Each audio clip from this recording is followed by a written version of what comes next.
后来，这个新北市幼稚园的群组感染嘛牵连到台北市。今仔日台北市有3间的幼稚园依风性停课消毒，加在目前框列为接触者幼童，检验的结果拢是阴性。不过有专家来提醒，目前幼囡仔为着新冠病毒这个印度变种病毒的症头是头痛、脑后痛、流鼻水，这甲流行感冒的症头真相共，家长一定要特别注意。一透早，台北市这间幼稚园就开始清消，因为有囡仔防控来做邦桥幼稚园群聚案的接触者。台北市总共有3间国小的附设幼稚园，今仔日以风险停课，要来做清消，家长敢会烦恼？只是接触者啊，还不是感染者啊，而且现在整个学校在消毒啊，所以是觉得还好啦。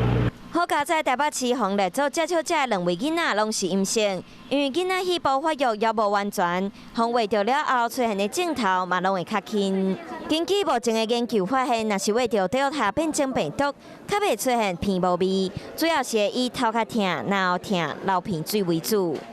腹泻啦、咳嗽啦、喉咙不舒服，这些都是要注意的。不仅仅是德尔塔变异株啦，即便是阿尔法变异株，在儿科的临床表现